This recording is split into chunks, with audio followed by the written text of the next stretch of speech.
जयघोष अब चंद्रमा पर भी होने वाला है, लेकिन चंद्रमा कैसे बना ये जानकारी भी दर्शकों के लिए बहुत अहम हो जाती है। ये जानकारी ग्राफिक्स के जरिए हम दर्शकों के सामने रख रहे हैं। चंद्रमा बना कैसे, कैसे पृथ्वी की रक्षा करता है, ये हमने इससे पहले आपको बताया, लेकिन अब बना कैसे है ये भी बता देते हैं। लगभग 4.5 करोड़ साल पुराना है चंद्रमा। सोचिए कितना पुराना है। धरती और मंगल जैसे ग्रहों में जब टक्कर हुई तब जाकर इसका निर्माण हुआ। टक्कर के मलबे से निकला है ये चंद्रमा, और अब इस चंद्रमा पर भारत चहलकदमी करने वाला है, हमारे अशोक स्तंभ को घेरने वाला है। अवशेष इकट्ठा जब हुए तो चंद्रमा का निर्माण हुआ। चंद्रमा कई सालों से चक्कर काट रहा है पृथ्वी के। चंद्रमा और पृथ्वी की उम्र में फर्क नहीं है, ऐसा कहा जाता है। ऐसा साइंटिस्ट कहते हैं कि दोनों की उम्र में फर्क नहीं है। और ऐसे में अब जब चंद्रमा पर पहुंचेगा हमारा विक्रम लैंड रोवर भी जब पहुंचेगा लैंडर, तो उसके बाद किस तरह से नए नए खुलासे होंगे, किस तरह से जानकारियां सामने आएंगी, उसका इंतजार हम सभी कर रहे हैं। सुचरिता लगातार हमारे साथ जुड़ी हुई है। सुचरिता, ये जो उम्मीद है हर पल के साथ बढ़ती जा रही है, और उम्मीदों का ये जो सागर, उसमें भारत अब गोते लगाने वाला है। बिल्कुल, और ये कहना चाहिए गोते नहीं, हवाई उड़ान भरने वाला है, क्योंकि वो जो उड़ान है, मैं बार बार कह रही हूँ, बहुत प्रार्थनाओं के साथ इस क्षण का इंतजार हम कर रहे हैं, क्योंकि हर भारतीय के लिए ये गौरवान्वित करने वाला क्षण है। मैं बता दूं एक बार के वैज्ञानिक बीके त्यागी जी हमारे साथ स्टूडियो में आ गए हैं, मनीष पुरोहित जी हमारे साथ हैं, एक्स एस्ट्रो साइंटिस्ट हैं, हमारे साथ आरपी शर्मा जी हैं, जाने माने कवि हैं, और जरा तालियों के साथ स्वागत कर दीजिए हमारे मेहमानों का। मैं एक बार जरा बीके त्यागी जी आपसे पूछ लेती हूँ, आपके लिए इस कल के चंद्रयान लैंडिंग के लेकर जो पूरा फेज रहा है, सबसे इंटरेस्टिंग या फिर सबसे चुनौतीपूर्ण फेज क्या? देखिए, जो चंद्रयान 2 तक हमने जो अभी तक सिचुएशन है वो सब पहले भी अचीव कर लिया था, और वो जो 16-17 मिनट है जब वो लैंड करता है, जिसमें कि पिछली बारी जो हमारी कैलकुलेशन थी शायद वो थोड़ा गड़बड़ा गई थी, और उसको इस बारी बिल्कुल फुल प्रूफ करने की जो कोशिश की गई है।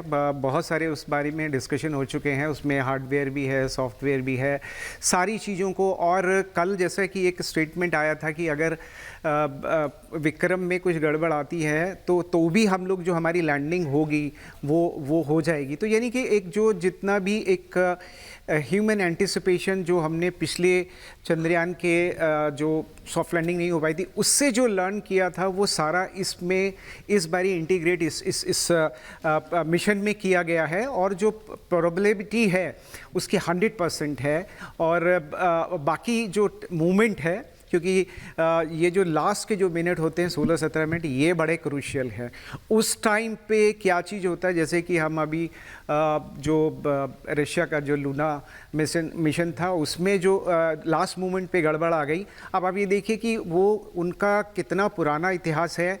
1959 से वो लोग स्पेस मिशंस पे कर रहे हैं, जा रहे हैं, और इस मोमेंट पे शायद कॉन्फिडेंस इतना ज़्यादा था कि ये तो हम कर ही लेंगे, और एक जो उसको जो डिज़ायर्ड ऑर्बिट में लाना था वो वहाँ नहीं आ पाया। तो लास्ट मोमेंट पे क्या चीज़ें रहती हैं, so we have to keep our finger across. लेकिन जो ह्यूमनली पॉसिबल है, जो भी हमारे साइंटिस्ट जो इस मिशन में इसमें जुड़े हुए थे, जितना भी उस फेलियर से हमने लर्न किया है, वो सारी चीज़ें इसमें शामिल की गई हैं। तो मुझे नहीं लगता कि इस बारी ऐसा कुछ एबनॉर्मेलिटी आएगी। जी, एक रिएक्शन मनीष जी से एक बार जल्दी से ले लूं। मनीष जी, लूना 25 का जो फेलियर है, उससे उसको देखते हुए कोई घबराहट हमें अपने मिशन के लिए तो नहीं होनी चाहिए? हमारा मिशन और उनके मिशन में बहुत अंतर है। देखिए, थोड़ा डिटेल में चले जाते हैं थोड़ा सा। हमारा जो चंद्रयान 3 है, इसने पहले कुछ मनूवर्स अर्थ के चारों तरफ करे थे, वो ऑर्बिट रेजिंग मनूवर थे। फिर हमने चांद के चारों तरफ कुछ मनूवर करे थे, वो ऑर्बिट को कम करने के मनूवर थे। फिर हमने 2 डी बूस्टिंग करी, यानी वो जो कैलकुलेशन है जहाँ पर लूना 25 का वो अनफॉर्चुनेट इवेंट हुआ, वो हमने 5 बार धरती की कक्षाओं को चेंज करने में, फिर 4-5 बार चांद के चारों तरफ घूमने में, और बहुत अच्छे से करें। तो वो फेज़ तो हम 18 और 20 तारीख को क्रॉस कर चुके थे, जो लूना 25 कोशिश कर रहा था 19 तारीख को। हमारे पास जो सबसे बड़ा चैलेंज है वो है वो जो आखिरी के 17-18 मिनट है, और वो वाला ही पार्ट है। मतलब लूना 25 से अभी उसका क्या वो अनफॉर्चुनेट इवेंट हुआ जो उसके थ्रस्टर थोड़े एक्स्ट्रा फायर कर गए, शायद 34 सेकंड के लिए ज़्यादा फायर कर गए तो वो क्रैश लैंड कर गया, वो वाला पार्ट हम काफ़ी पहले क्रॉस कर चुके हैं।